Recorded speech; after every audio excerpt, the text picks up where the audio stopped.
Once again, good afternoon, and thank you for joining the live studios of Independent Television and Radio on Nigeria Decides 2023, a special coverage of the governorship and State House of Assembly elections across the country. Of course, interesting stories coming from left, right, back, center, everywhere on the conduct of election.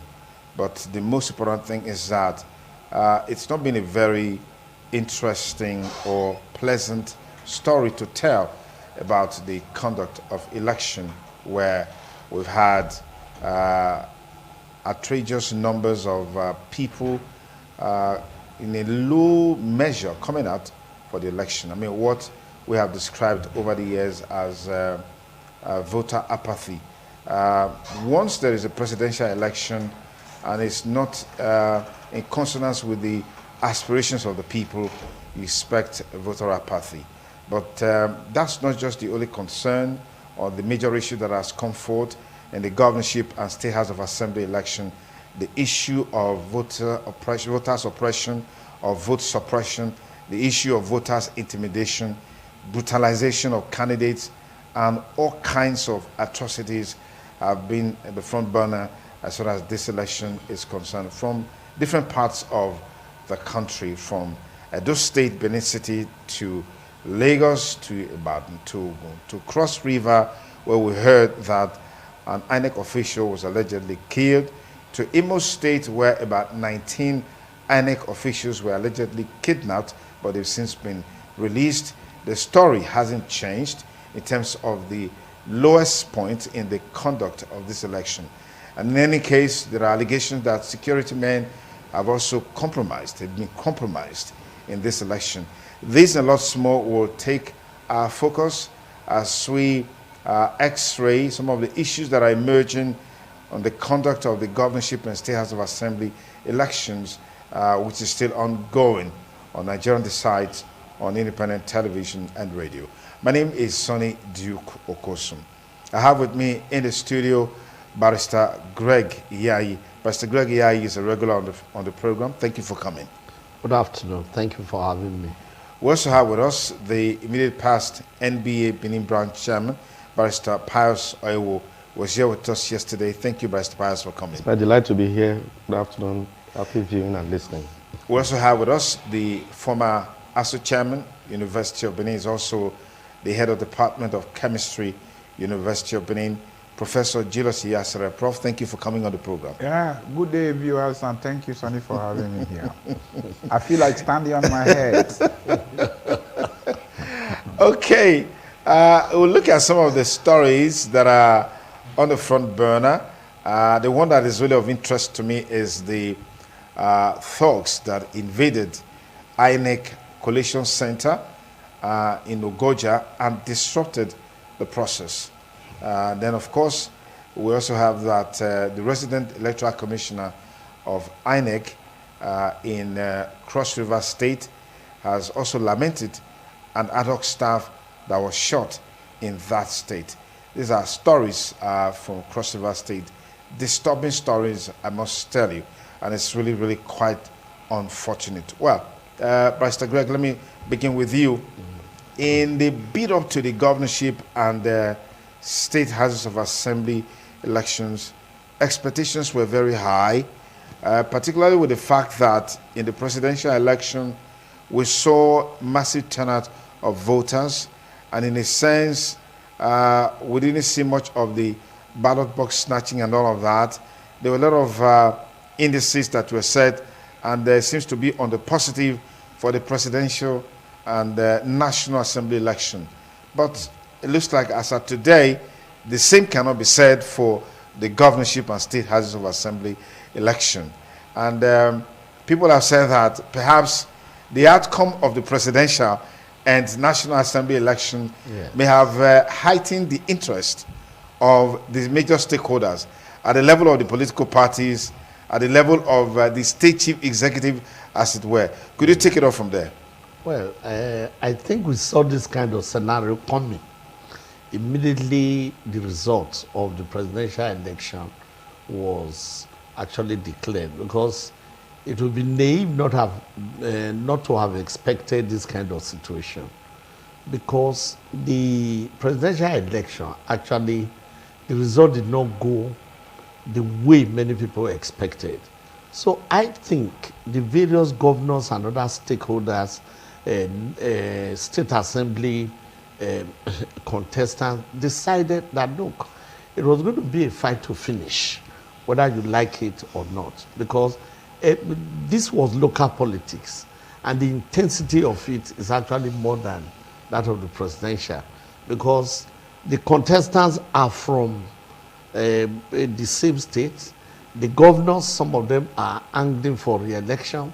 Some of them are also wanting their successors to be those people that they prefer, or their preferred candidates. So the competition was bound to be more intense. But what actually heightened this was the result of the presidential election.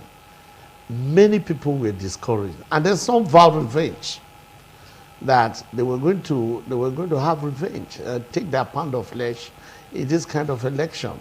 And that is why we saw what we saw, in addition to voter apathy.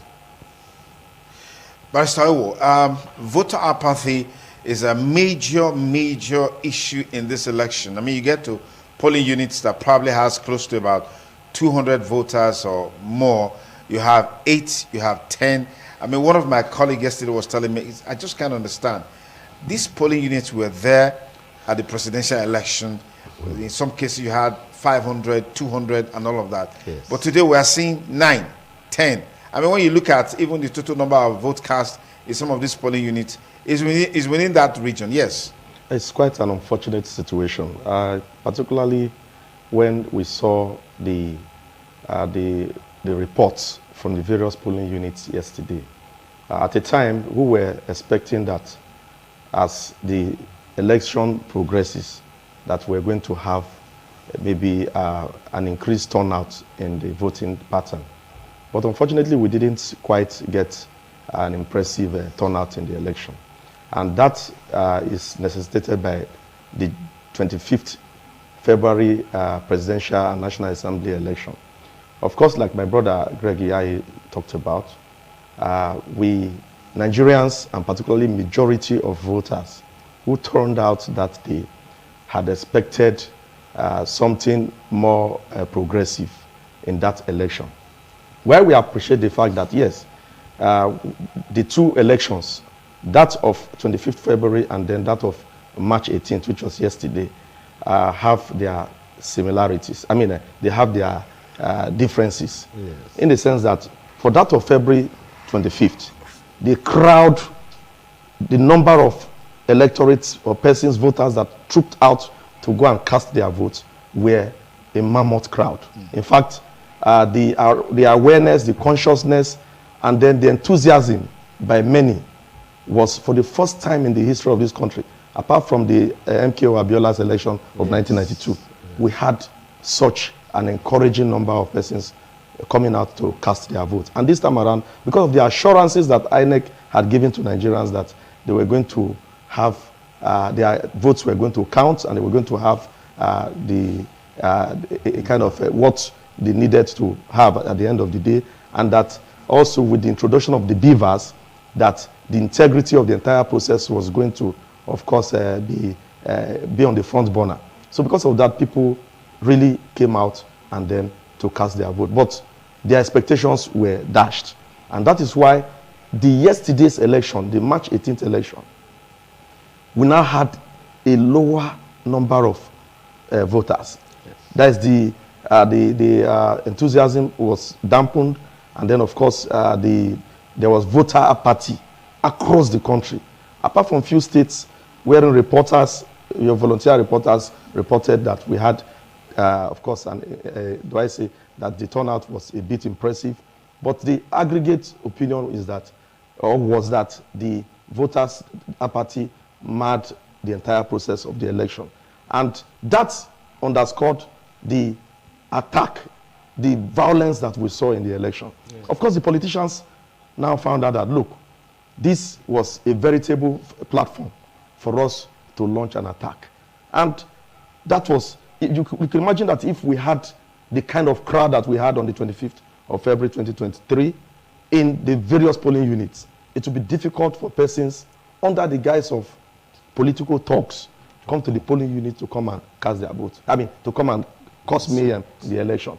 And in few cases that we saw, particularly in the social media, those who attempted to attack, they were captured and some were almost burnt alive. Then those also who were in the act of buying votes, they were also handled and then they were dealt with. But that was not the case yesterday.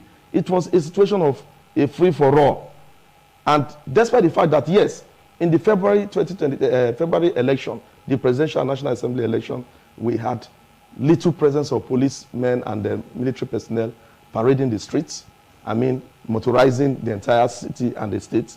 We did not have, the situation of yesterday was a bit better in terms of security. But unfortunately, those who were master riggers, those who were who had violence in their DNA, took to the streets, and then they also unleashed mayhem on the people. And then, in fact, they have even invaded the various collation units, centers. As the reports are coming in, I'm sure the studio is also receiving reports about what we are experiencing in different parts of the country. So this is what the situation that we find ourselves in, that is as a nation. Why the February election was, of course, we had crowd, persons who expected so much, and at the end of the day, their expectations were dashed. In this election of yesterday, they said, oh, there was no need since our votes will not count. And why they didn't now turn out to cast their votes yesterday, those who had violence in their, who were resolved to unleashing violence on the people, took advantage of it. And of course, the story is what we are seeing now. Prof, I know you've been itching to say something on the conduct of the election so far. The truth about it is that we left from the current to the ancient. From the ancient, we are now in the medieval. We have left from the normal to the abnormal.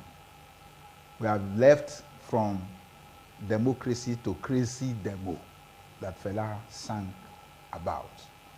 It has become very, very unfortunate. You know, when we were opening, I said I felt like standing on my head because, you know, I kept on here saying that Nigeria is an inverted pyramid. So it's upside down. We have now come to a level of the height of lawlessness. So what you would have seen that has happened yesterday was the platform was prepared by the Nigerian state. Because on the 25th, we saw some of these rays of violence everywhere. In so many places, yes. And between the 25th and yesterday, is over about 2 weeks, people in government came to even lay credence. Some said we had free and fair election on the 25th, when clearly beavers, which is the major factor, promised in November earlier by the chief executive of INEC that was going to be used, and that was the hope of everybody, was not used. And yet, principals of Nigerian government came out to say that we had a free and fair election. And in so many places, the expectation of people were subverted. The results that people generated at the polling units were not what they saw uploaded eventually. And so, Nigerian government, having come out to say everything was okay, so now, some persons now said, oh, if this was possible, because by the 25th, people thought that INEC were prepared. You know, after that, we came here on air to say we didn't see security men on the road anywhere during the election. You sincerely said in the polling I voted, when problem was brewing, I called a policeman. He just neither winked or blinked at me. He continued walking away. And so, when people saw that, yes, it was possible for devil to stand very tall at the polling units, they now took to it. And by yesterday, we saw what it is, the way where we have gone, that we are completely now in a banana republic. Nigeria is completely now a lawless state. And with what happened on the 25th, many people were frightened with what they saw. And that nobody since that time have been apprehended for whatever reason. Yes. Why should I now return back to be killed and all that? And some sensed also the plans that were going on, things that were going to happen by that yesterday, and so decided for safety to stay away. And that is what resulted to the voter apathy. That is one. Two, so many people thought also that after the 25th election, the government would have released money to the public. If you still go to the banks now, it's not what you ask for, you get. Some persons managed to that 25th. It was like spending your last before that 25th, and hoped that after the presidential election, that the banks were not going to function normally. At the end of the day, nothing happened.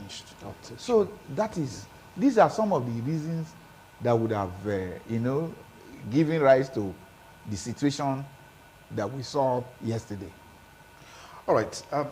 We've also seen a major fallout in this election, yes, which, in the mood of outright violence in some of the polling units. I mean, across the country, yes, there have been reported cases of violence.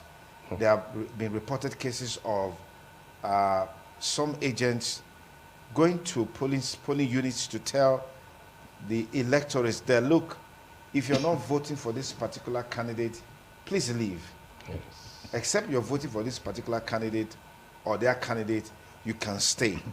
And some of these things were being done in broad daylight under the full glare of security agents. I'd like to get your take on this, Barrister Greg Iyai. See, this is the impunity we are talking about. Impunity breeds more impunity. And when some people did it in the February 25th election, there's no reports that any of them apprehended, have been prosecuted, or are being prosecuted. So when there is no sanction for violating the law, it's only an incentive either to do more or for more people to join. And this is what we saw in some of the states where even in some police stations, they will just lock the place. And when they lock the place, talks, and then they will now say, oh, if you want to vote for this party, come in. If you do not want to vote for this party, go. Security men were there. And I believe that those security men on ground, if they were not compromised, some of them did reports because they didn't bear arms, so they couldn't confront them. Some of them were bearing arms. And we even had situations where traditional rulers were ordering some people to loot shops, destroy the property of those they perceived were not sympathetic to the political parties that they were sympathizing with. And surprisingly, the chief executives and the parties in power in such states have not come out to make any statement to condemn them. Some of them, the very, very, I don't know what to call it, the kind of statement, we are not aware that such a thing happens. With all the reporting, the social media, the regular press, the radio, the television, pictures being shown, locations being mentioned, you cannot even say, okay, let us investigate, let us find out. So is this kind of impunity that gave rise to what happened yesterday? You find that more people were involved. And then they didn't even went deeper. You can imagine an INEC official being shot dead. So they went further. And then some, like in one of the areas in Lagos, we are told that they even came without beavers.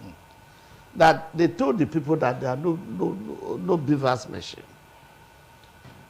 okay, what did you come to do? So the voters there had to tell them, okay, if you have no reverse machine, then go back. It means that you've already written the result. There's no need for us to continue to be here. See, the idea of not taking very prompt action against violators of the law is what is breeding this kind of, and nobody knows where we are going from here, honestly, because there are off-cycle elections that are coming up very soon. Nobody knows what may happen. So my advice is that the government should either do something, or we're in a state of anarchy already. All right, but Mr. Ewo, I've heard some people say that the outcome of the presidential and National Assembly election brought the element of desperation and survival into the contest. And that explains why the state chief executives now mobilized to take charge so they would not be disgraced a second time. In our analysis yesterday, these elections took place in about 28 states or thereabout. Yes. Yes. About 20 state governors lost their states in the National Assembly and presidential election. Yes. Do you see that as a major reason why these reports that are coming in are taking this dimension and shape? Yes, I sincerely see that as a factor, a very serious factor, because I consider it a battle for survival. They had seen the first election that was done, that is the February 25th, 2023 Presidential and National Assembly election, as an election that is federal. And they are now seeing this one as a local election. Yeah. And the state governors felt that, look, this is their territory, and they must do everything possible to safeguard and to protect their territory. And that underscores what you, of course, observed at the various elections that were conducted at the various states across the Federation.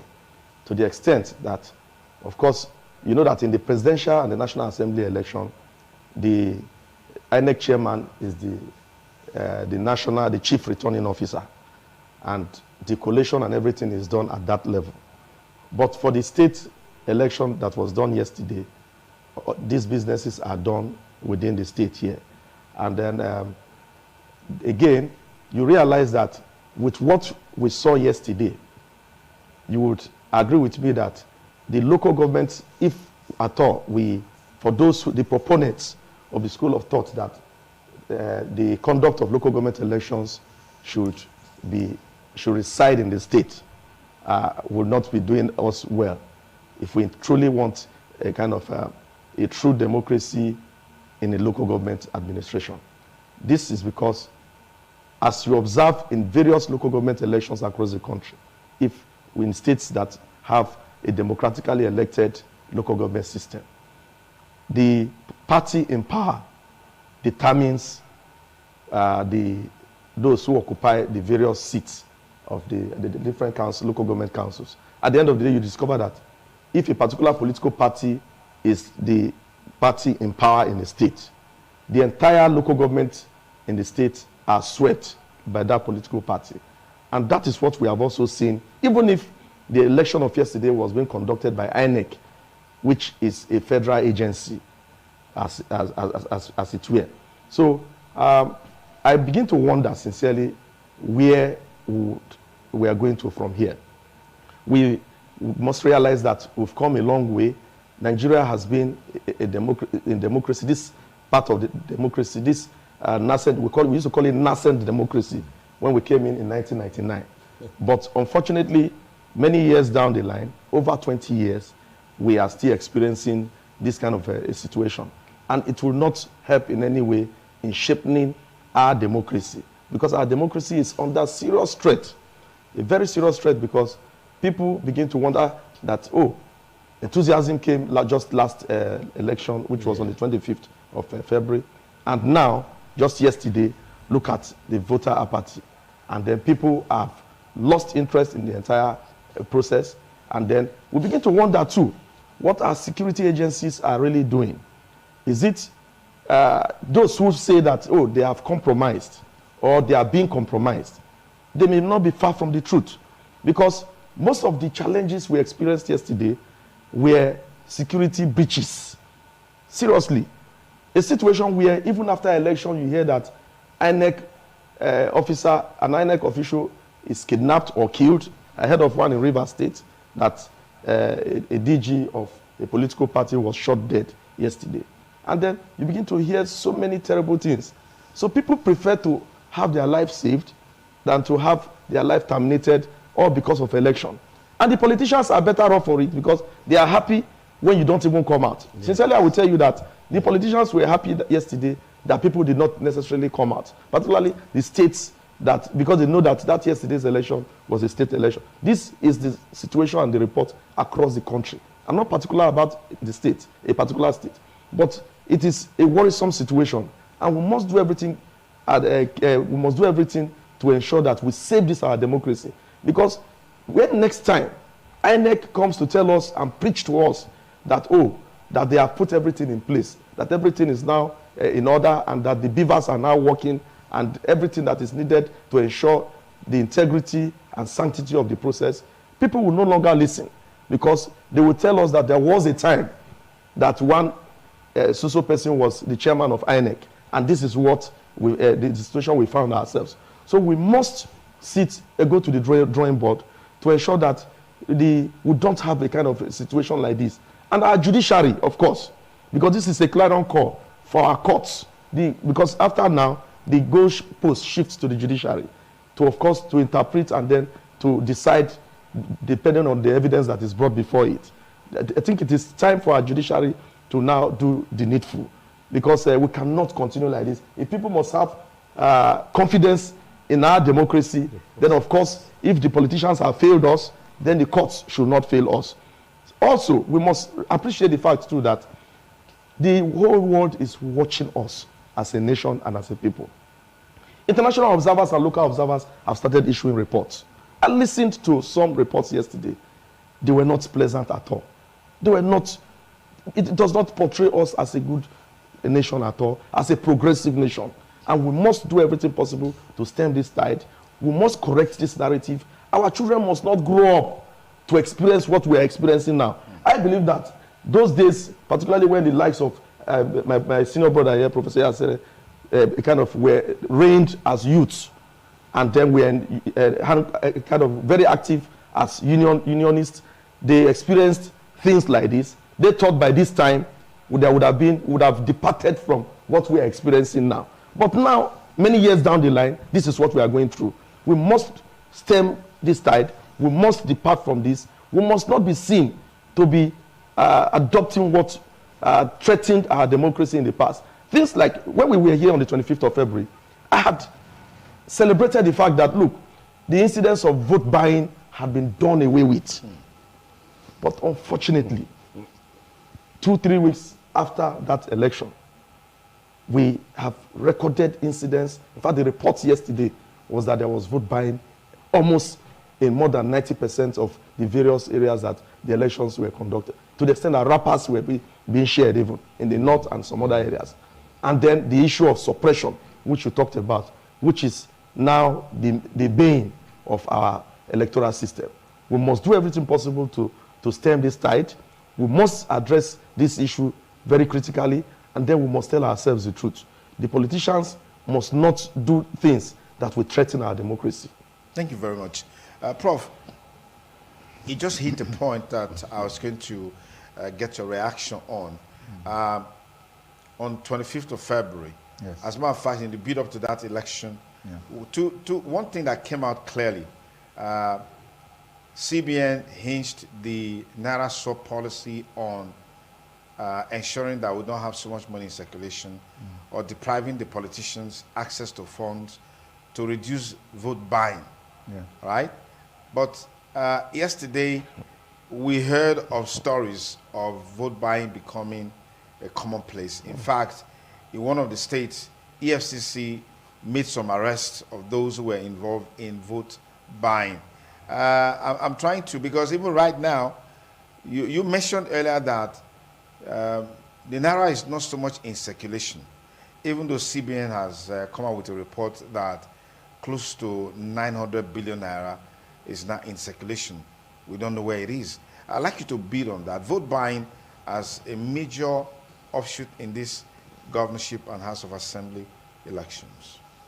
Yeah, I think it's good to go to first principles. What I mean by first principles is to the brass tacks of what is really happening. The laws in Nigeria is made for some people. There are some overlords. The overlords are those ones, even now, if you get to the bank, the gates are shut against you. You can't access, transactions inside the bank, so many places. But there are some persons who can even still pull by the gates. And the gates of those banks are thrown wide open to them. So those people are overlords. The politicians, people, this country worship money.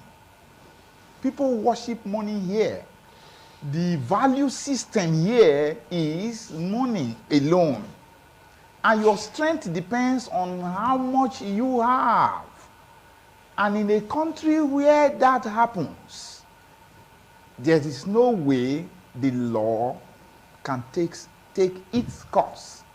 And that is why the billions of naira that CBN says is in circulation is with some people and not all the people.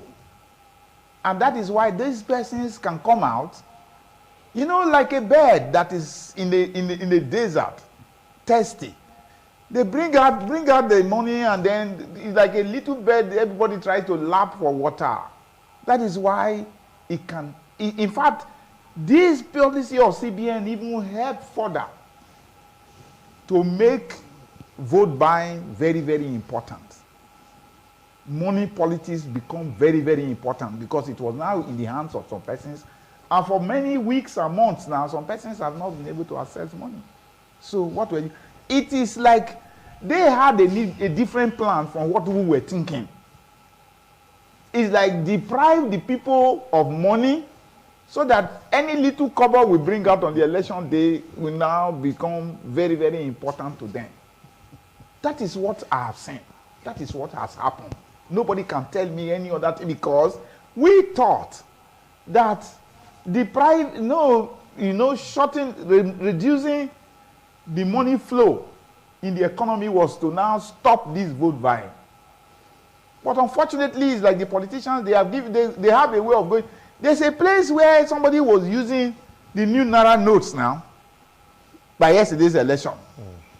The new Naira note. Yes. One would have thought it's the old Naira note that they stored before. That is what they have brought out. No.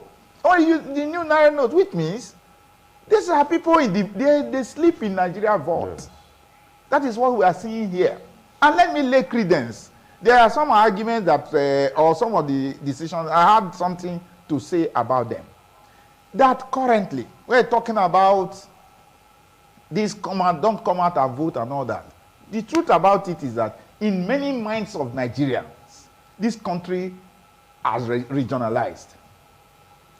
Where you now say, another tribe person cannot come to my place to decide the winner, it means you've told me clearly you don't belong here. You don't belong here. And then we are supposed to be a country. The Nigerian state, when they talked about this quota system, I argued against it in the past. If you say we are one, what do you mean by Federal Character Commission? What do you mean by quota system in admissions and all that? You are saying we are not one. And that has played out clearly. These people have regionalized. They have gone. You look at the governors yesterday and all that. It is the issue of sit tight leaders. That is what is now playing out. Sit tight. You can't remove me here. And these are naked greeds there to ever remain in power. And it's growing. If something does not happen, if something drastic does not happen, we will be worse for it in this part of the, how do I put it now? Because there's no law. When you have a country, you say sovereignty, you have law. There's no law now.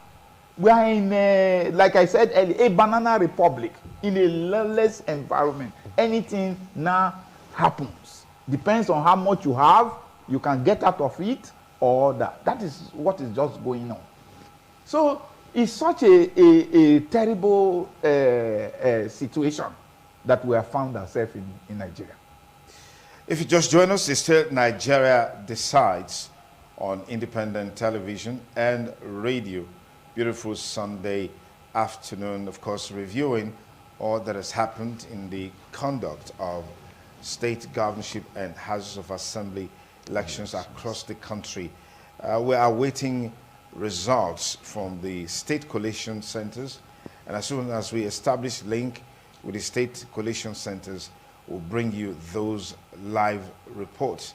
Don't forget that at 1 o'clock we'll also be bringing you the news at 1.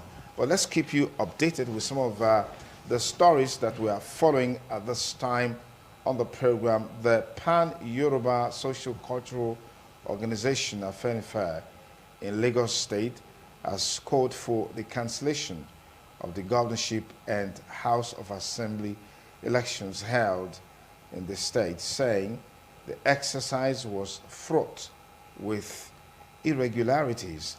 And that's the focal point of our discussion today on the program, that the election has been fraught with irregularities. You can call it vote buying, you'll be absolutely correct. You can call it ballot box snatching, you'll be absolutely correct. You can call it suppression of votes, absolutely correct. Manipulation of result sheets, absolutely correct. In fact, in Eastern West, Eastern Central, and Igwebe Federal Constituency election, the major reason adduced for its postponement was because the Labour Party logo was not in the result sheet or the ballot papers. But today, we didn't see a change. What we saw was the same result sheet, except this time it was handwritten. The Labour Party logo was handwritten as LP. That may even be a subject of contestation, because in other elections that we witnessed, particularly the presidential and National Assembly election, the Labour Party logo wasn't just LP. What we had there is Papa, Mama, Pikin, as we said in our local parlance. But the one that was used yesterday, we saw LP written on the ballot paper or the result sheet, and then it was signed. We also heard that the resident electoral commissioner had an interface with the party chairman or so, and they agreed, accepted that decision to use the ballot paper like that with LP written on it. One of the major low points of the election. So the question is, why didn't we just do the election first time if we knew we could just write LP in that place where there was no logo? A big question begging for answer. And then you also had the challenge of some candidates being beaten up. In Lagos State, there was a particular story of the INEC officials refusing to come to VGC, the polling units there, where you had thousands and thousands of people. In fact, in one of the videos that I saw, the former NBA national president was stranded. He couldn't enter the voting center because a certain lady, INEC officials, told the electorates that they're not going to be voting where they've always voted, that they should go to the road, that that's the new place they are going to. I don't get it. I mean, I just feel like jumping out of my seat. When you review some of the things that happened in this election, they are mind-blowing.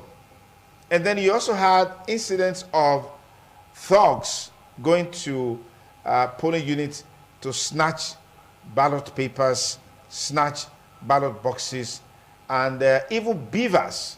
Yeah, reported cases of beavers being stolen. Quite sad.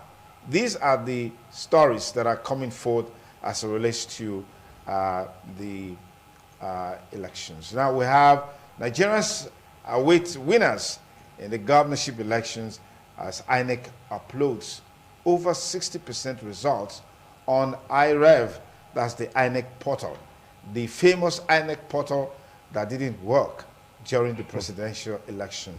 60% of results on it already. So you can check that out. But let me get back to my panelists. Yes, Prof. Let me add to what you are talking about, Lagos. My younger sister sent in a message that their polling unit at Omole Grammar School in Ogba area, they woke up to meet a very heavy bowl of sacrifice.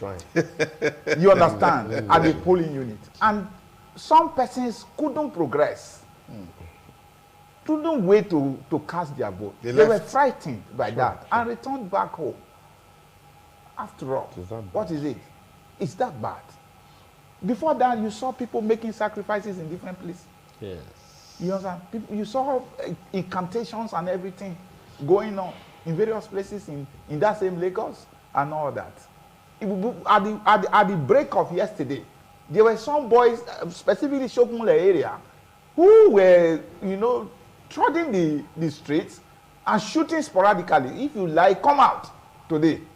And all that. Threatened people not to come out to vote. And we still say we have election. I agree with Afenifere. That is the honest truth. Okay. And I think what we saw in Lagos too, and I think this replicates in some other states, is a case of desperation to occupy the seats, to occupy power. And then with the impunity that we have seen also, we are also not seeing or hearing from the security agencies. They appear to sit aloof in this whole thing as they unfold. And my worry and pain is that the international community is watching, and then nobody appears to be responding or reacting to some of these things, particularly the electoral umpire and then the security agencies. And they had assured us before now that they had put everything in place towards ensuring a free, fair, and credible election. And when we begin to say things like this, it gets us worried. And then I wonder why people, particularly in Lagos and some other parts of the country, where we have experienced the series of offenses that we have talked about, electoral offenses that we have rightly identified, the issue of voters suppression, vote buying, intimidation, snatching of ballot boxes, the beavers and the rest of them. They are offenses under the Electoral Act, I think Section 131. And unfortunately, we are not seeing any form of, reaction, or any attempt to enforce the provisions, the violation of these provisions by the electoral umpire.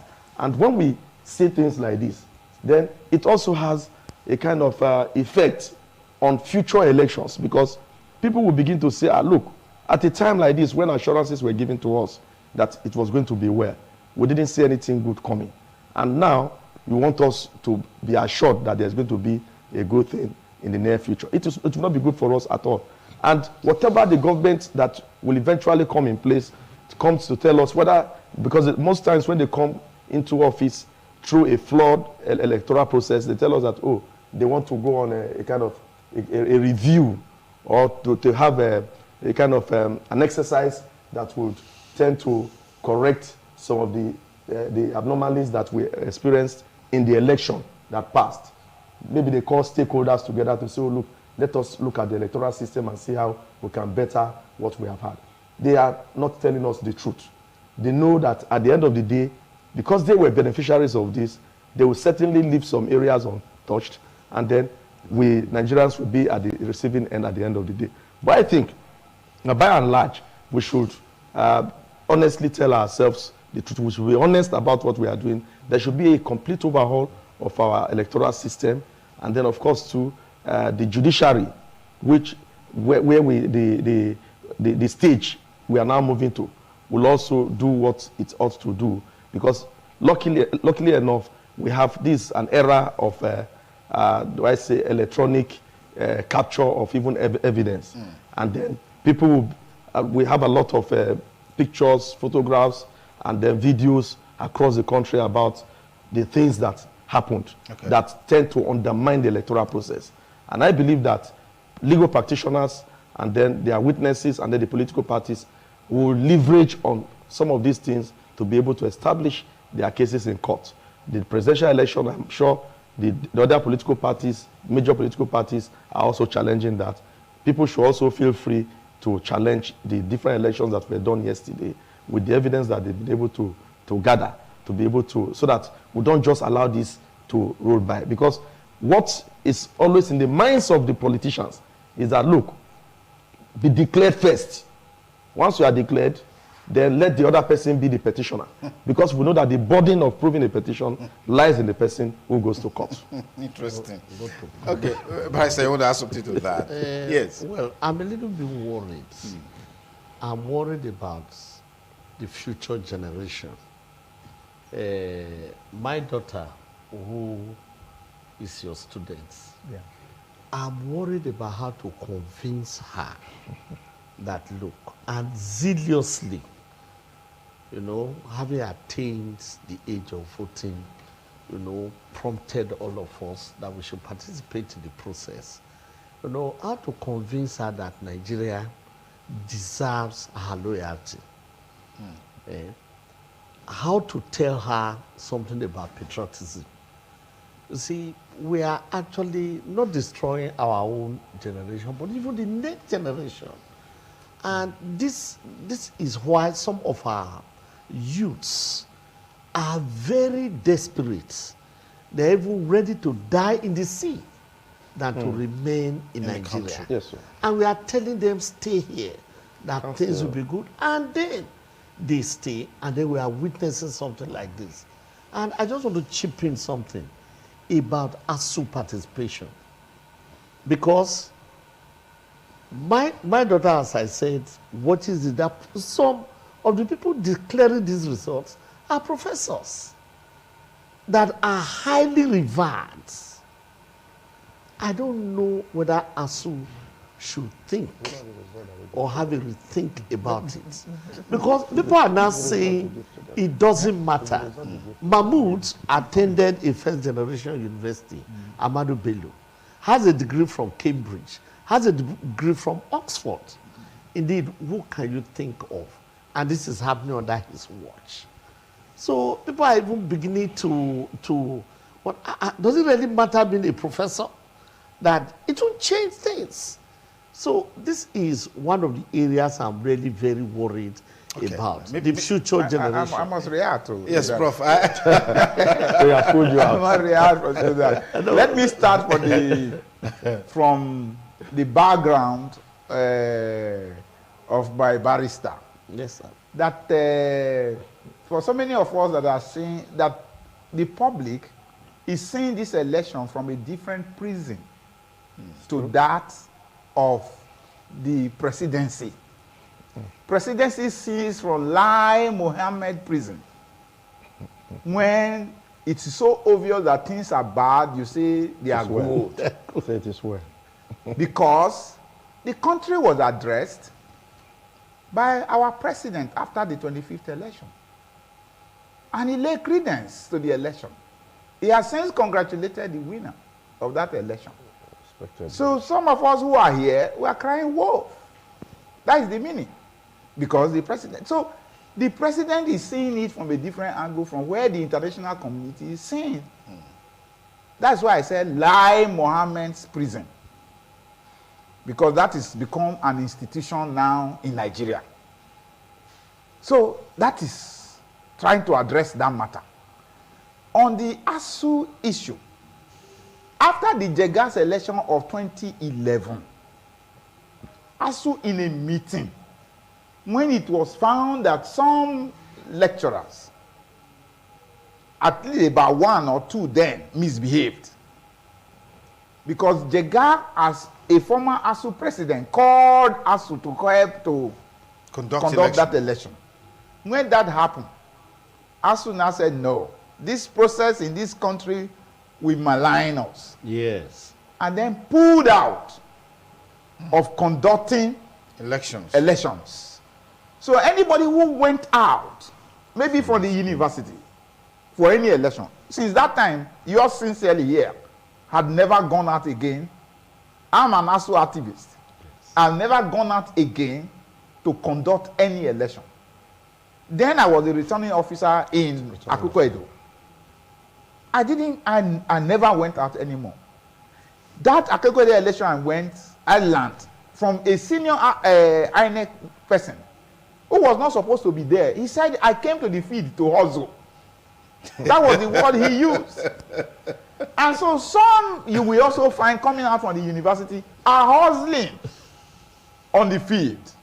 Because Nigeria is a microcosm, the university is a microcosm of the macrocosm Nigeria. That is what you are seeing there.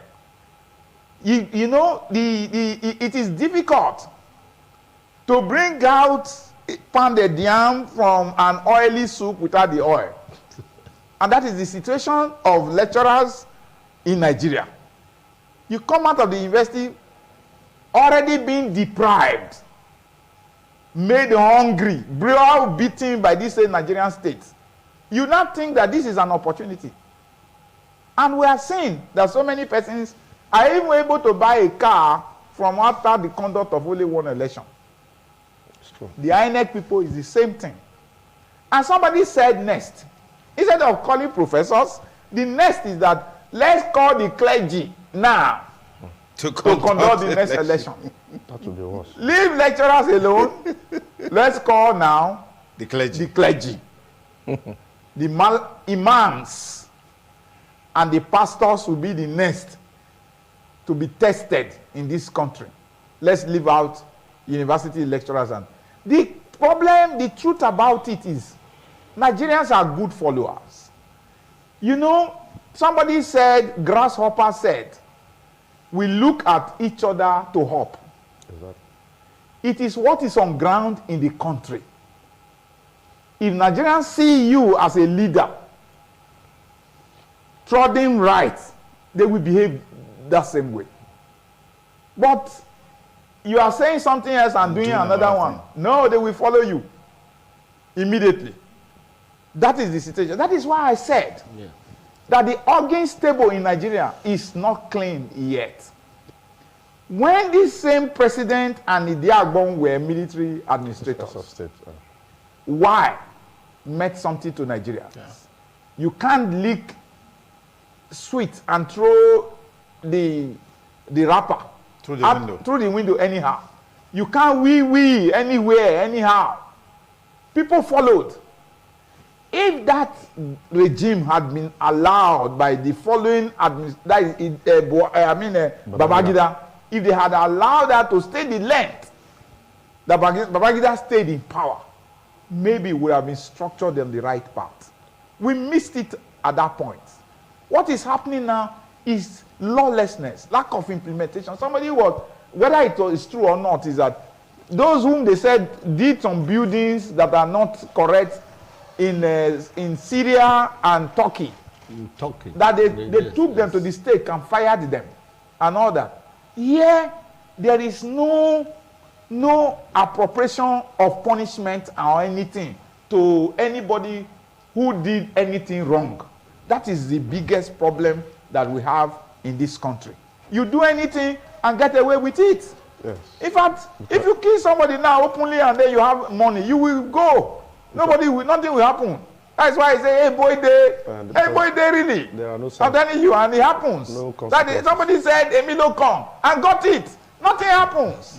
That is where we are. Okay. That is where Nigeria is. All right. A very interesting dimension in this election is the ethnic dimension, which really played out, prominently in Lagos and even in those states. I mean, we also heard people, playing the card of ethnicity in the State House of Assembly election. How healthy is this for our democracy, Barrister EI? Well, I think we are going back to the crude old days. And I fear that it's going to consume not only the people that are promoting it, it might consume all of us if our hands are not on deck to stop it. Because really ask me, who is the Lagosian? Tinubu is from Osun State. Aregbesola, who was a commissioner there, is from Osun State. Even the present governor is actually from Ogun State. The deputy is from Ogun State. So everybody went to Lagos because Lagos was the capital. There was a time that, you know, various parties, Igbos, Yorubas, they were actually conducting elections, contesting elections and winning in Lagos. So I don't know who is actually the Lagosian. The person was born there, the person who schooled there, married there, is working there, paying taxes there, and you tell him that he is not a son of the soil. No, I mean, it cannot be. So I think the requirement for even contesting election day is 1 year, that you should be resident in the area for 1 year. And what would that, so the ethnic dimension, you see, this is what we always tell some politicians. If you say you are popular, if you say you are the people's leader, why do you need appeal to ethnic sentiments? Then you would have led even the people in other ethnic groups well. So why are you resorting to thuggery, to ethnic sentiments, and then you are causing division? Because if we say that we are one Nigeria, it cannot be one Nigeria when it pleases you. And then when it does not please you, then we are Yorubas, we are Igbos, we are Ishans, we are Edos, and so on. So I feel the resort to ethnic appeal is actually a weakness and a sign of ineligibility for that office they are aspiring to hold. I disagree with Timbo. Okay. I disagree with EI. Okay. Because the truth about it is, let's face the truth. You know, we are only trying to be cosmetic. When we are not more like that. See, people their minds, they are regionalized in their minds. That is the honest truth. What he was saying about those that are coming from another state, they are seeing themselves as the Yorubas.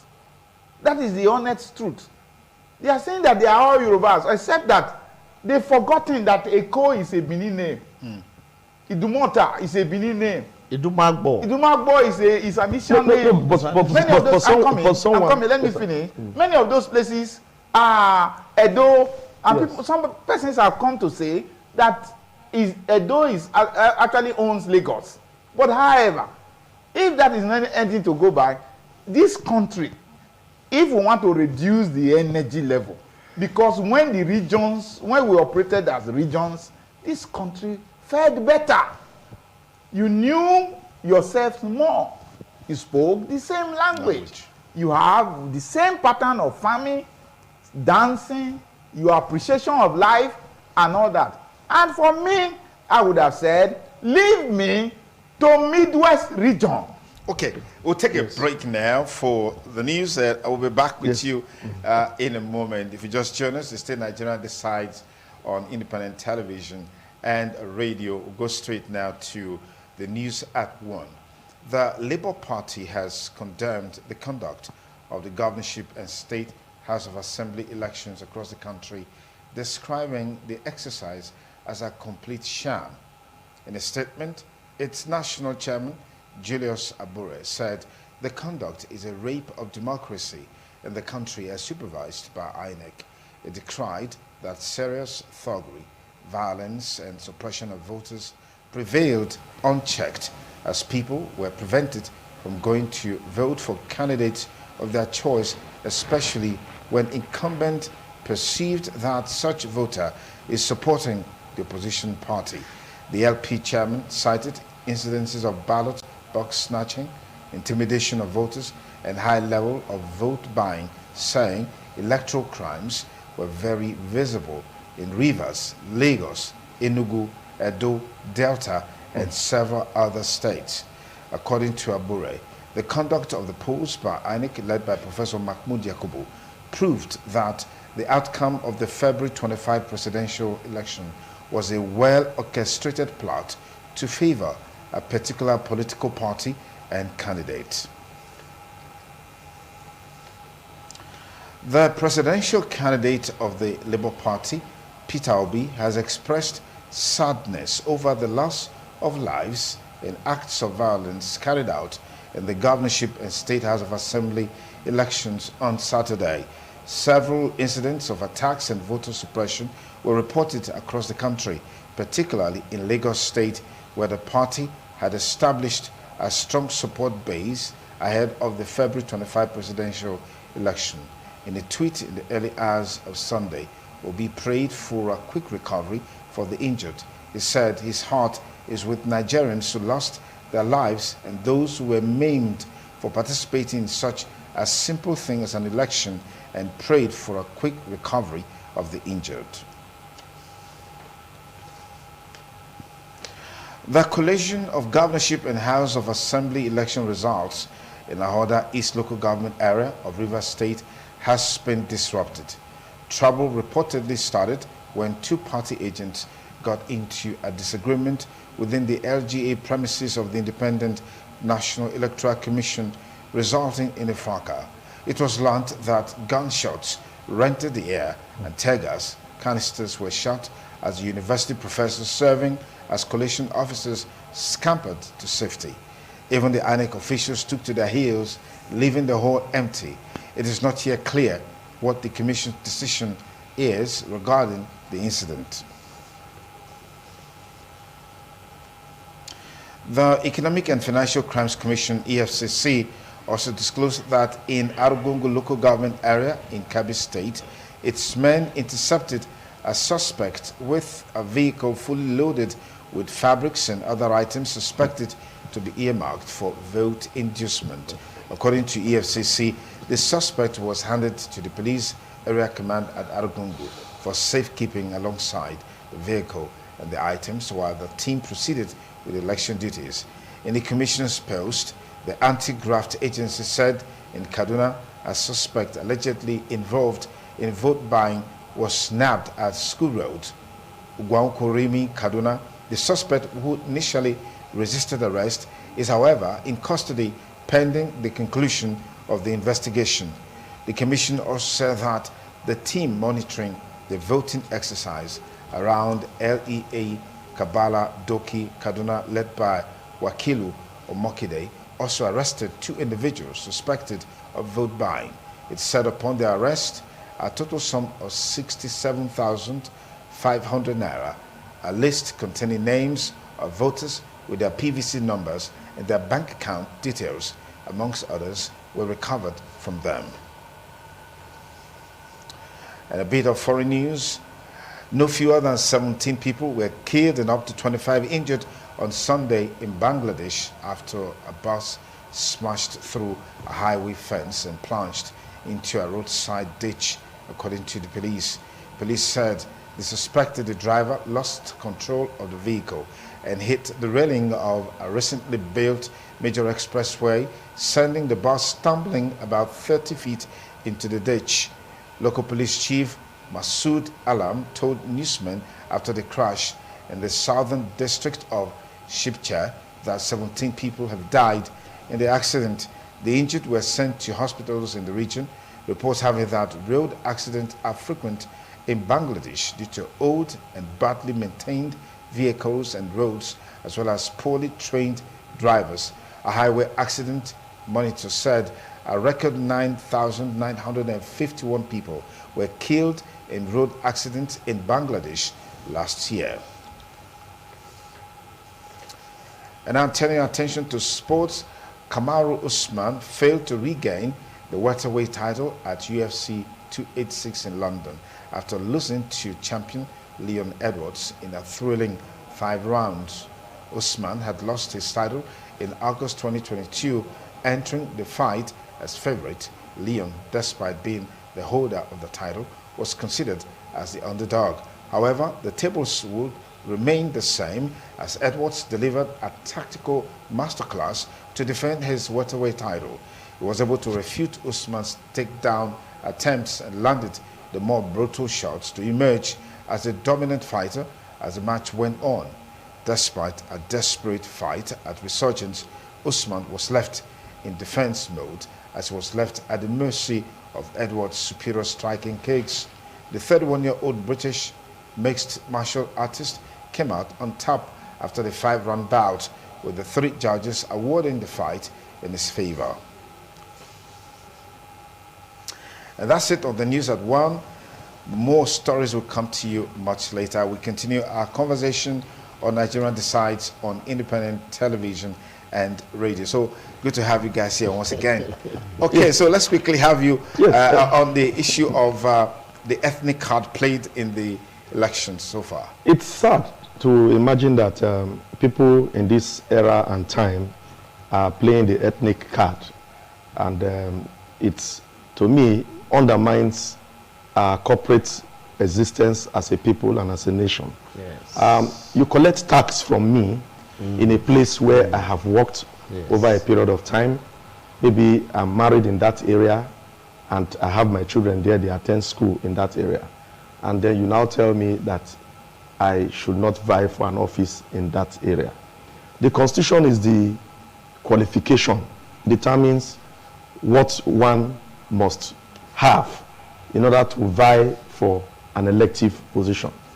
And if I have not been so disqualified by the Constitution, which is the ground norm of our legal system, then of course I am eminently qualified to run for an office. And nothing prevents them too, particularly a Yoruba man, from also coming to Edo State to vie for an office if he has lived here for a period of time. And it is a different ball game if he is unable to secure nomination from his political party, because for now we do not have independent candidacy. So if you have been able to secure nomination, and as such your political party sponsors you to run for an election, then of course you are eminently qualified to run for an election if you meet the other requirements as provided for in the Constitution to so run for such a position, an elective office. So those who, particularly as we have had in Lagos and then some other areas in the country, and they begin to say, oh look, someone is not qualified to run for an election, particularly when we know that Lagos, as it were, is a cosmopolitan area, then of course they are in fact the enemies of democracy. They threaten at the corporate existence of this nation, and of course they are not fit to, of course, to be heard.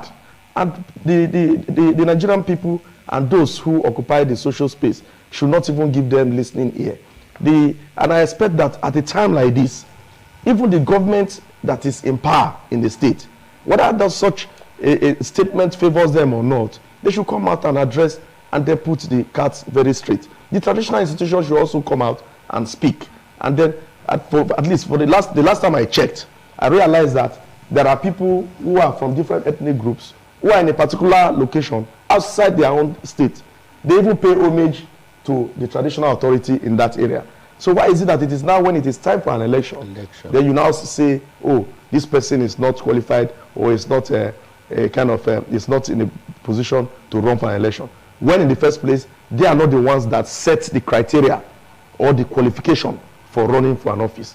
I think we should begin to distance ourselves from such a kind of practice, or from such agitations or advocacy, those who advocate for such, and see us rather as a people, as one nation, and then as one people, so that we can make forward progress in this country. Okay, there's been talk about the fact that arising from 2015, Nigeria has become so polarized. Would you say that's what's manifesting in this election? Let me begin with you on that, Barrister Greg. You see, after 2015, it's like in the area of election, we lost focus because so much ethnic appeal was actually in that 2015. But it was just that the government in power, or the president in power, did not want to give it too much focus for the good of the country. But after then, we have been seeing it in appointments. There's this ethnic coloration. Everything you think about, you are talking of people from one ethnic group or the other. All of us cannot live in our own domains. I might be working for a company, and the company might transfer me to a branch in another location. do I leave my job? And can I continue to live in my own domain? There might be requirements that will necessitate things that will necessitate my living, my own domain, to go and live, to go and settle somewhere else. And the Constitution, like my learned senior has said, it clearly defines who a Nigerian is. And I should not be discriminated against if I have met the constitutional requirement, whether in voting for somebody or in being voted for. I have been in Benin since 1971. I have schooled here. I'm from Eastern land. I married a Benin woman. All my children, they have been born here. My first daughter is a chemistry student. Is your student. That's nice. And my son is also in Uniben. And the last born is schooling in BIU, in Benin here. All of them here. So many of their friends, many of the people they have known, we have built a house here. So am I going to keep moving my house from place to place? So these are some of the things that we should really get to. Indeed, all my children have Benin names. Very curiously, they have Benin names because the family will come. You know, they always give names. This one will give them. But somehow, the Benin names became more dominant in each of them. Okay. And I have no problem with that. So they're here at the end of the day. And then the two girls are going to bear that. They won't bear my name forever. Absolutely. Honestly, very soon. So that is that. So this is why I feel that we should actually drop this ethnic coloration. And then the world is watching us. Okay. And we feel after 2015, we actually became, Nigeria was marketing itself when it comes to elections. But after then, I think we have been demarketing ourselves. All right, Prof. Yes. Let me remind us that the only social class that is very, very important in Nigeria is the ethnic class. If you went to a conference now that is supposed to have a national outlook in Nigeria, if you look at the sitting arrangement inside the conference, you will find that there's an aggregation of people from the same ethnic group, from the same area.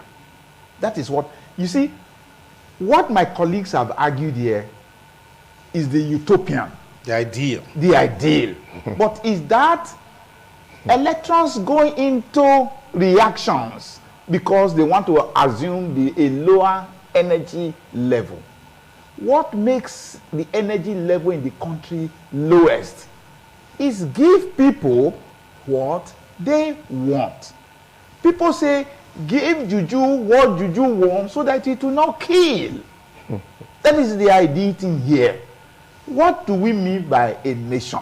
A nation is, an aggregation of people with the same, most times you find culture and language. We are banded together as a people in Nigeria. And maybe that is why it is a country. What do we mean by a federation? It's supposed to be different nations coming together. Like you have in the US. You understand? United States of America, United States of America. Different states coming together to unite. The laws governing the states are different. And that is trying to find out the energy level. Trying to go down to what those people want. How do they live? What is best to them? And that is what we should repeat in Nigeria. The only problem is, my barrister here, he said the crude old days. I disagree, Oga. It's not crude because we had good lease of life then. I'm telling you, in the same old days, good lease of life because we were together. Look at the Midwest I was talking about then. You find the Midwest, people were happy. In Midwest region then, the least community could become the governor, could become the leader. It was very balanced as a people. and all that. No suspicion. But since we have been made into states and all that, the way the country is, because everybody is going to Abuja to look for my own cake, national cake, go and cut from there. If we had stayed together, we are as it were, as a nation, we know ourselves, we understand, things will be better. This was what forced the Jonathan government to put up the Constitutional Conference, which eventually was not enacted or implemented. That was the same reason. We have been going back and forth in this country. And if we don't, it is a time bomb. There's nothing. We keep postponing the evil days. That is just the truth. Okay. You see, a point must be made very clear here. That we, as a nation, I think there is this Sovereign National Conference we had, which Prof just reminded me of. And if some of the provisions, some of the discussions, and then the take home from that conference had been implemented, of course, we wouldn't have been where we are now. We would have been a bit or a lot better than where we are now. And that is because a particular region of this country feels marginalized and excluded from government. I had thought also that because of the introduction of the NYSC in 1973, and then of course the federal character thing that we'll be talking about, that we will see ourselves as a nation and as a people. Most of us here from the south served in the northern part of the country. And then in the course of youth service, we're able to cross-pollinate ideas, even marry in those other areas, and then because of that, it's to a large extent had its own advantages and merit. It was able to a large extent also build and sustain a national unity for us. And that is why it is a bit difficult when you say people canvass that, oh, we cannot be together, or this is, we should, one region should succeed from the other and the rest of them. Of course, we are aware of the IPOP agitation now, and that of Igbo too, from the southwest, and then some other persons also trying to agitate. And you see that it may be a bit difficult, but again, if we respect the take home from that national conference, then we will come to realize that it is important for us, and it is stronger, like Prof had alluded, for us to live together as a nation. And that is why, like in America today, you said the United States, different states coming together, of course, to form one. And if we have such a concept and such a practice, then of course, what we saw in this election, because we must not depart from the discussion, our main focus, which is the election, is that some people have argued that, look, in the East, you will see just very lean votes for the two major political parties. I mean, the first two, APC and the PDP. But you see that of Labour Party so among us. And the reason is not far-fetched. Those from the Southeast have looked at it and reasoned that, look, since we gained independence till now, we have not really had a fair share in government. And if you look at it, they may be making some points. Unfortunately, when at the time the Easterners were given to man the Senate, we kept having from Adolphus Wabra to the rest of them changing. One was impeaching, and then the rest of them. And then people now wondered whether these our brothers from the East would not, of course, begin to change power, and then, or even advocate a situation where they will be succeed or be detach themselves from this country. But that is not the idea. I want to believe that if, as a nation, we consider ourselves together as one, and we pull that resources and weight together, that we can succeed. When we are together, we will be stronger, and then we'll be bigger, and then we indeed will be the giant of Africa. Then, of course, we will have no reason to begin to see agitations from one part of the country or the other.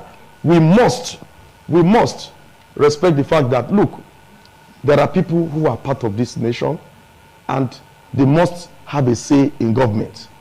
They are the outcome from this election, the agitations that you are seeing.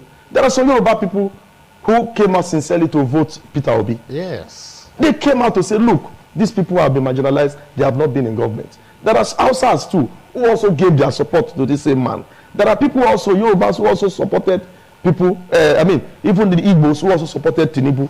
There are people also from the Yoruba land who also supported Atiku.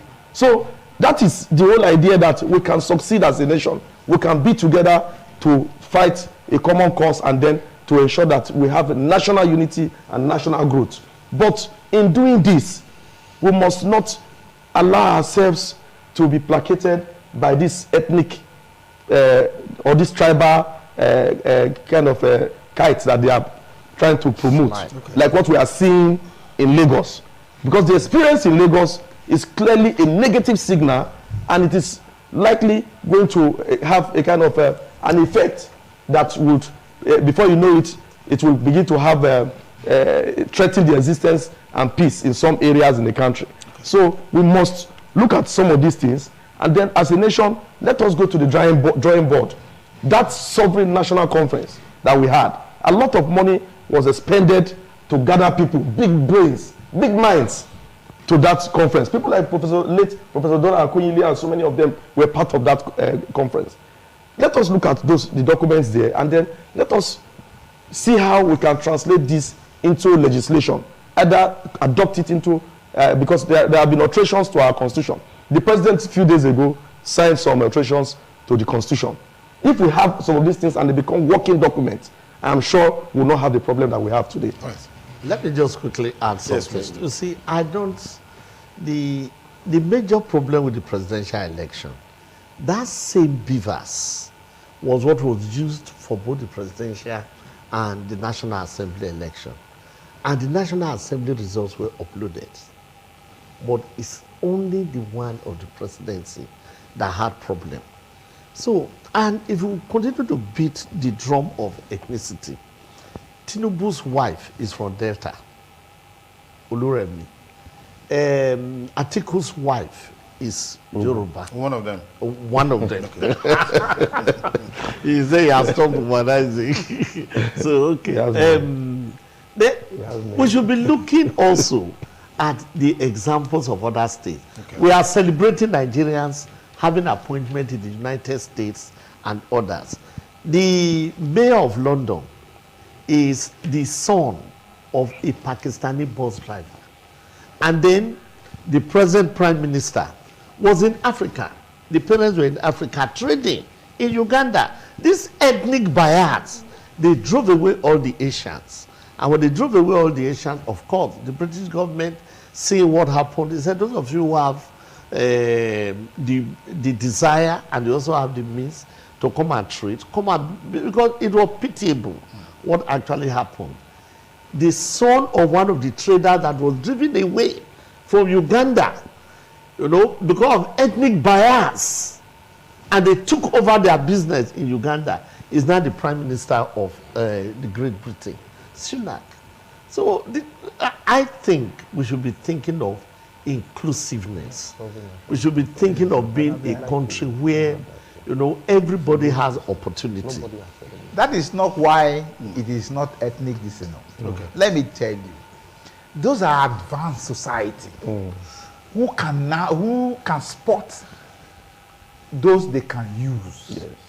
It's not because those that can deliver. Yes, now they want those who can deliver for their own environment. They spotted, oh, this man will make this place better for us.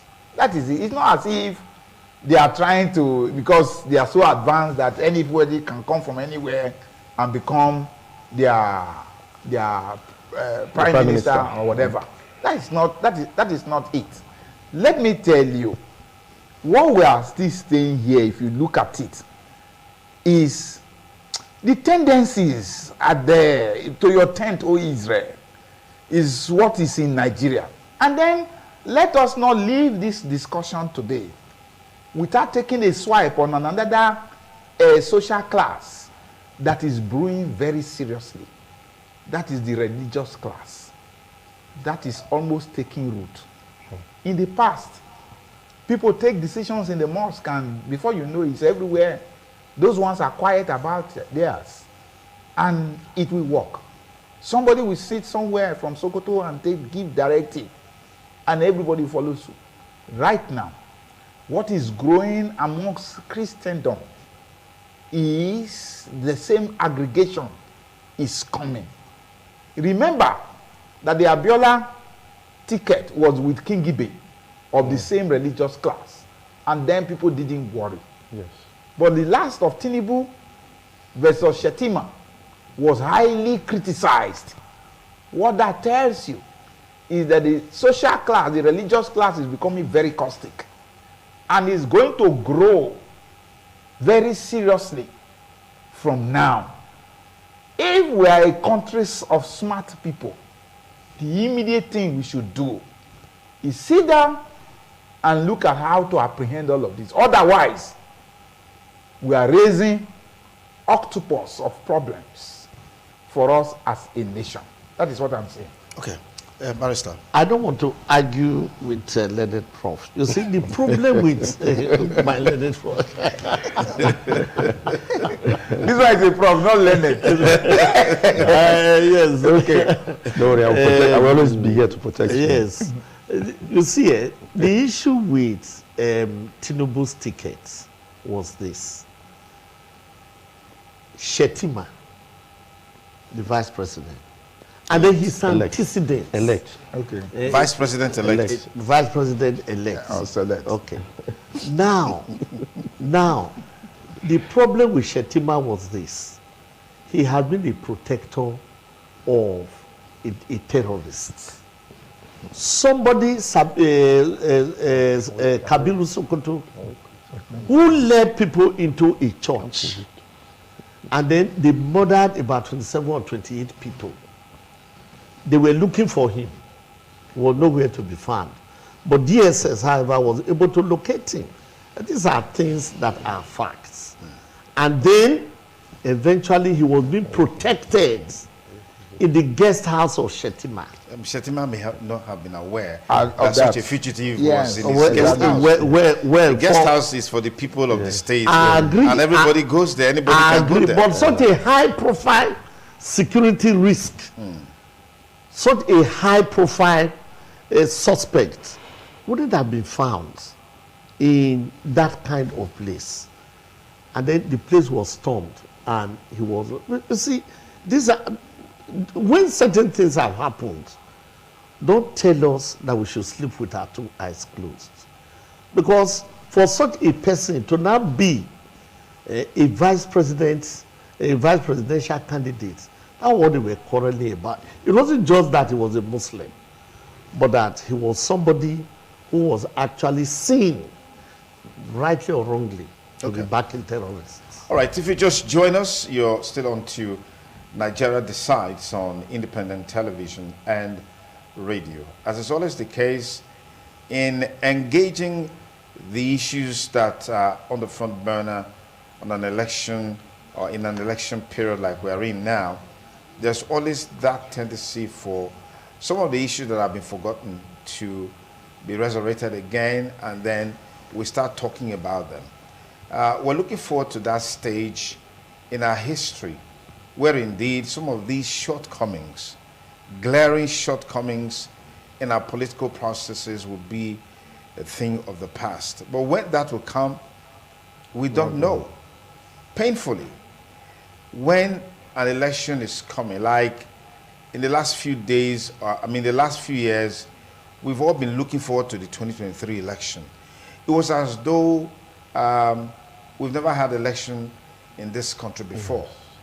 Part of the reasons why the expectation was very high as it relates to the 2023 election was because we're looking at the situation wherein all of these shortcomings that are so manifestly present in this election would have been a thing of the past. But as we speak, they have become the topics for our discussion in every circle, in every climb, in every environment, as far as election is concerned in this country. And unfortunately, the only legitimate way you can access power is through the ballot. You join a political party, you present yourself as a candidate. If the party is cool with you, they pick you as their candidate. And then if the people are cool with you, they vote for you. But, well, people may vote for you, others may decide otherwise. And that seems to be the crux of the matter. So the question is, when are we going to get there, to that point where, just like we see in other climes, election will take place, even while people are working, they are voting. Results will be declared, results will be announced, everybody will be happy. But we also saw a semblance of disagreement as it relates to election conduct in the last US presidential election, where President Donald Trump rejected the outcome of the election. And we knew exactly what followed. Some say they are very sure that Donald Trump has some of his DNAs created in Nigeria by virtue of his disposition to that election. On our last lap of our conversation today on this segment of Nigeria Decides, we're looking at when are we going to get it right with our electoral process. All the expectations that we had for the 2023 election seems to have been dashed. Whether anybody likes it or not, Mr. President has a responsibility as far as this election is concerned. Professor Mahmood Yakubu also has a responsibility as far as this election is concerned. And all the resident electoral commissioners, the electoral officers, whatever their names are, the ad hoc staff, history will not forgive them for the role that they have played individually or collectively to undermine the 2023 general elections. So panelists, thank you so much for coming on the show. But before we go, let's quickly have a final round on when and how will all of these lofty ideas, the ideals as it relates to an election, will come into reality. Let me begin with you, Barrister. Thank you very much, yes. Sonny Duke. You have set the platform for this last lap of discussion, and I think it is what has also been agitating the minds of so many, particularly Nigerians. Our brothers, our citizens outside the country are also sympathetic to our cause over what we are experiencing today as a nation.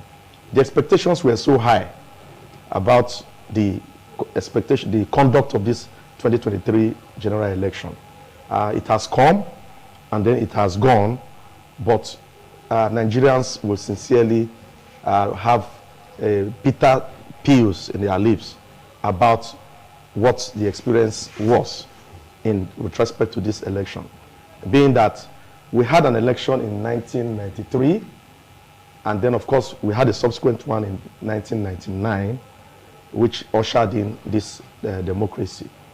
And I must say that we had thought and we had expected that the election that we just had was going to be so wonderful, a far improvement over what we had in the past.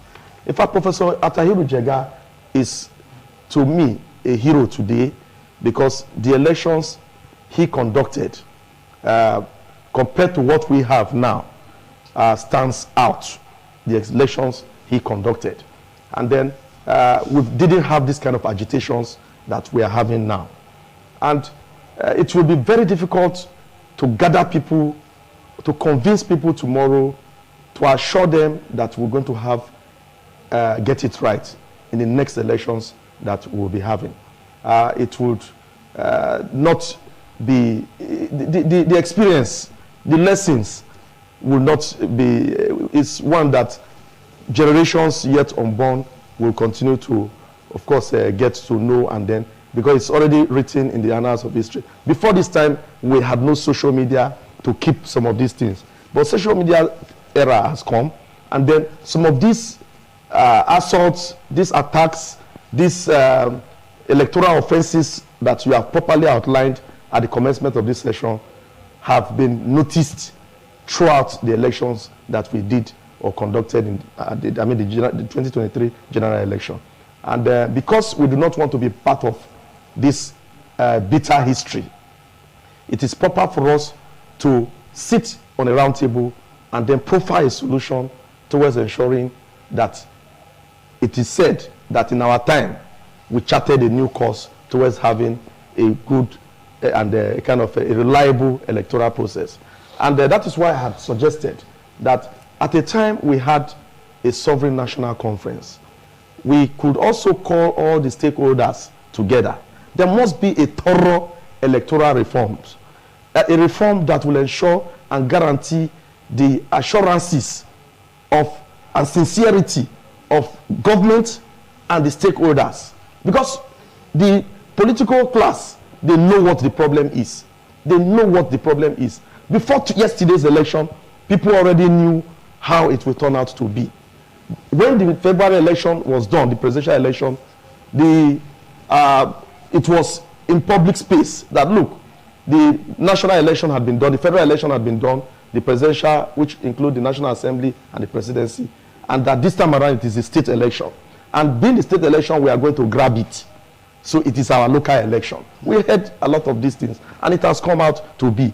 This election that was done yesterday, we don't need a prophet to tell us that it was, the election was a sham. The election fell below expectation. I'm beginning to wonder what the international community, the observers, will say at the end of today, because they have already started rolling out their reactions and then their distaste. And I wonder, and I really mourn for our dear country, that we are experiencing a thing like this. We are taught that Professor Mahmoud Yakubu will redeem his name and his image in this election. But look at what has happened. Is not in every state. Yes, he's just not, one man in the federal but capital he is territory. the man. Yes. They said the man is the man that is at the helm of affairs, yes, in the election process, and he takes blame and he will take the credit if the election were to be good. We're talking about Professor Atahiru Jega now. Atahiru Jega was not in every state, but credits were given to him about the election that he conducted. The election between Buhari and Jonathan was, we didn't see this. Jonathan did not even approach the court. Yes. Did he approach the tribunal? The election conducted by Professor Mahmoud has also brought forth a National Assembly that is now populated by different political parties. You have the PDP, you have the APC, you have NNPP, you have Labour Party, you have AFGA, you have YPP. We never had that before. Over the years, it's always been either PDP or APC. Isn't that some credit? You recall at the time too, yes, that we had something that looked like a major two-party system. Yes. But now we have so many political parties, and then we had over 18 presidential candidates who vied for this election. Yeah. And then, of course, all of them are out there. They have their different states, which was they had states that they had their stronghold, like in NNPP was in Kano, and then we had YPP, we had that of Labour Party in the east, and then some other parts of the country. So to say that yes, Atahiru, this man, Professor Yakub Mahmoud, is not in all the states of the federation, is not. I do not sincerely and entirely agree with you. His men are everywhere. Okay. Whatever challenges that INEC suffers in a particular state, it is Yakub Mahmoud that is mentioned. Okay. And then if INEC is being dragged to court, he is the henchman in charge of INEC. And there is, it is himself and the INEC that will issue a statement. INEC in a Lagos State will not issue a statement. If there's going to be cancellation, if there's going to be postponement, it is not INEC in Lagos that will do that. It is the national office that will issue a statement and under its own directive. Okay. So these are the areas I'm looking at. But charting a way forward too, we may be able to dispense with some of these things. Issues of thuggery, issues of snatching of ballot papers, and then the issues of suppression of voters and the rest of them, if we introduce an electoral system of voting. Electronic system of voting, okay, which I had canvassed this in the past at different fora. The NBA we conducted one which was introduced by Chief Austin Alege, SAN, in his time in 2015. It was introduced, and then it has been quite a progressive kind of voting system. Okay. Except that, yes, that system is also subject to being hacked. It's subject to being hacked. All right, let me get your take care, Prof. Yes. Yeah, the truth about it is we will not get it right until we get a good structure. The kind of state of minds of Nigeria now, or who the Nigerians are now, and what they see, any electoral system you bring up now will be attacked. will not work. The country is not standing on the right footing. Let me tell you, if I ask us now, which kind of system of government are we running? You find in this country, are we to the extreme left or to the extreme right? Or are we at the welfare, are we a welfare state? All of the above. We don't say yes. And when you have things like this, there's no way it's going to work. In a state, for instance, where a traditional ruler can call for a holiday for the whole country, and the country goes to sleep.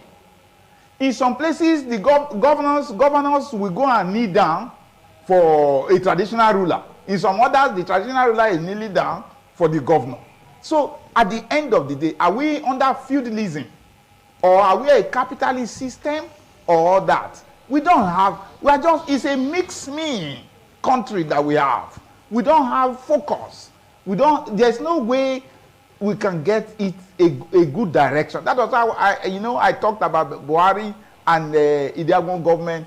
They are trying to create a structure for this country. If you do this, remember the Bartholomew War and all those people who were shot then.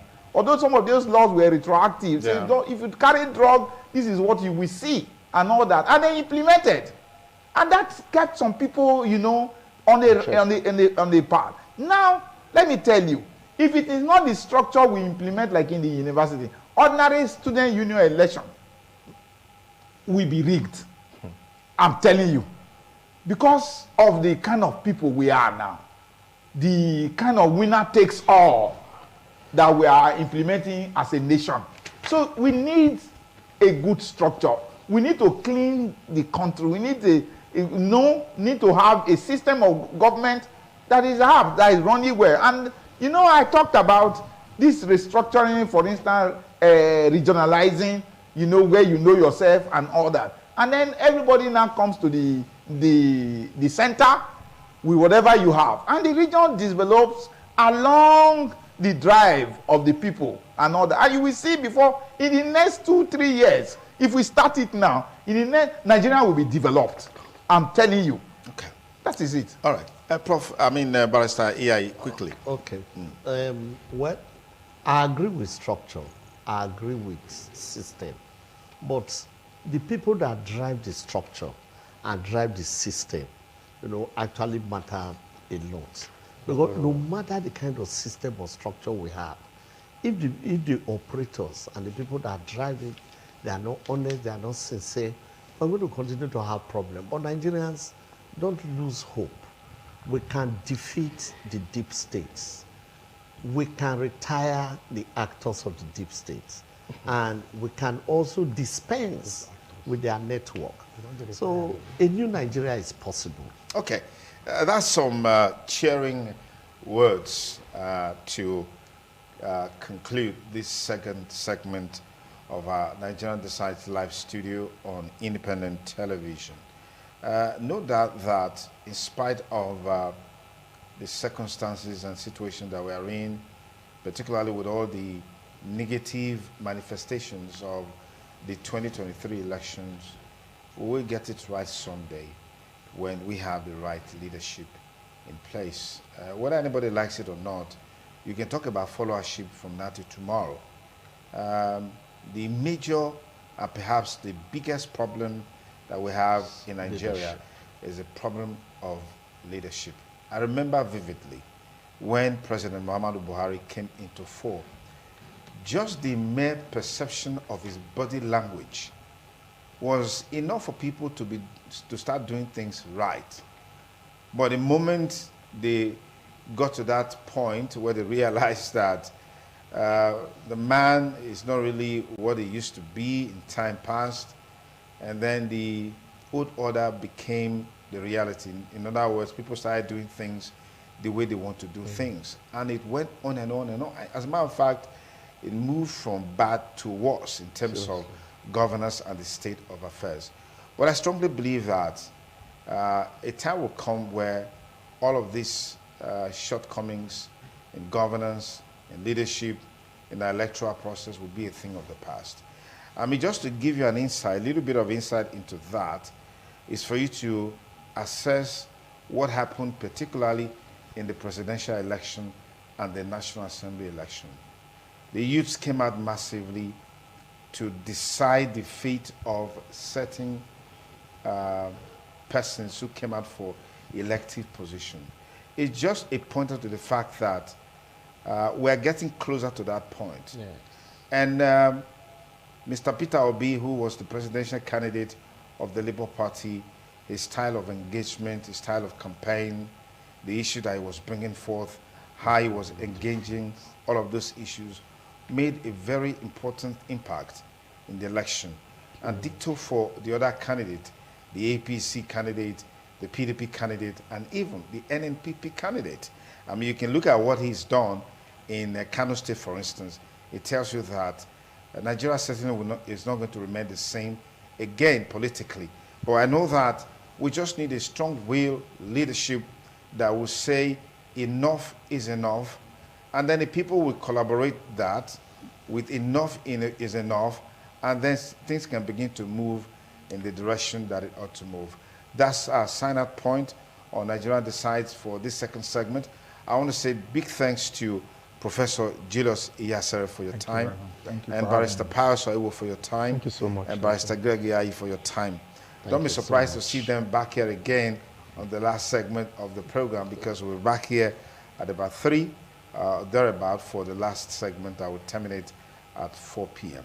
Once again, we thank you for staying with us on Nigerian Decides on independent television and radio. We'll be with you again by 3.